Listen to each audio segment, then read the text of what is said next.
ini akan membuat video pendek untuk UAS Kewarganegaraan. Perkenalkan, nama aku Mutiara dengan NPM 2551095 dari kelas GAMT.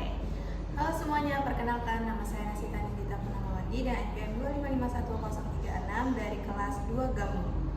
Halo semuanya, perkenalkan nama aku Dinda Sarah Mulyada Sopang dengan NPM 2551054 kelas 2 GAMT. Nah, selamat menonton videonya. Bye! Gimana nih tugas tadi? Susah nggak? Susah sih, soalnya kan aku nggak belajar, belum bisa jawab. Guys, aku pengen minta pendapat kalian sih. Boleh nggak sih yang pengen nanya saran gitu sama kalian? Boleh. Menurut kalian tuh kalau pacar sendiri minta password akun Instagram, oke nggak? Wajar? Wajar sih, kan pacar sendiri ya. Kalau memang ada yang sembunyi, kenapa nggak dikasih aja? Nah itu masalahnya. Sebenarnya aku tuh nggak nyembunyiin apa-apa, tapi pacarku tuh nuduh aku nyembunyiin apa-apa karena aku nggak mau sih. Karena menurut aku tuh HP dan akun sosial media apapun itu tetap privasi bagi aku, tetap ada ruang tersendiri untuk aku. Jadi menurut kalian tuh gimana?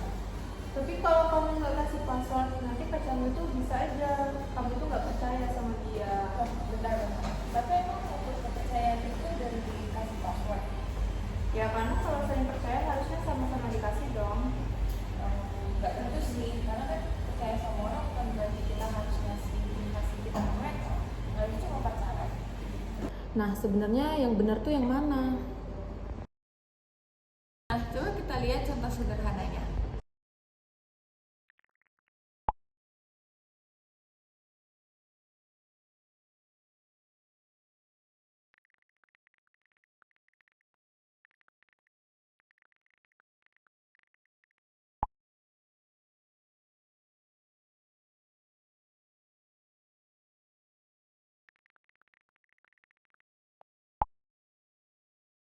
Kalau aku jadi pacarmu sih mungkin aku juga bakal mikir gitu. Nah, itu masalahnya. Kita tuh sering nganggap kalau pacar kita tuh boleh akses semua privasi kita. Padahal kan itu tuh cuma pacaran, bukan kayak udah pernikahan.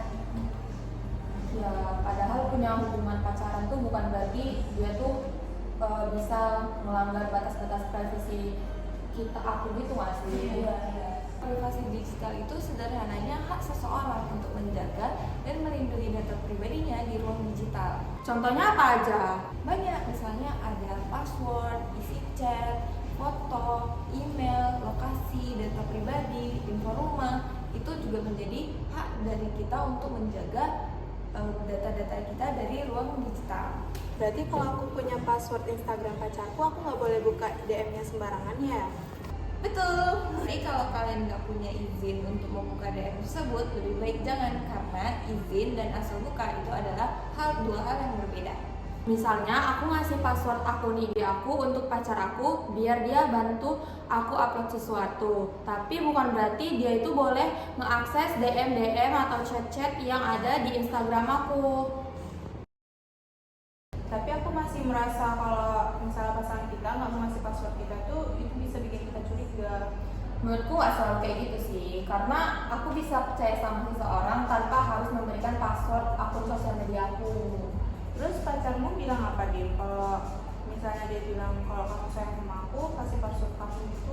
Nah itu tuh yang jadi masalah, karena rasa sayang tuh harusnya nggak mesti aku ngasih password akun sosmed aku ke pacarku, dan harusnya itu nggak dijadiin alasan sih untuk memaksain seseorang kasih akses ke pasangannya. Benar, kalau misalnya hubungan kita sehat, pasti kepercayaan itu harusnya dimulai itu dari komunikasi, dan juga kita harus saling menghargai, bukan kayak harus minta password itu baru berarti kamu sayang sama aku. Tapi kalau emang dua-duanya mau kasih password, kayak mana? Kalau itu pilihan masing-masing ya, yang penting kasih password atau kasih data-data pribadi itu sesuai dengan kesadaran dan keduanya kepercayaan. Jadi menurutku ya sebenarnya itu masalahnya itu bukan sekedar boleh atau nggak bolehnya, tapi kayak mana kalau misalnya kita menghadapi pasangan kita dengan cara menghargai batasan-batasan privasi pasangan kita tanpa ngasih password-password gitu. Kayak kita harus tahu batasan-batasannya gimana dan persetujuan dari orang lain itu kayak mana.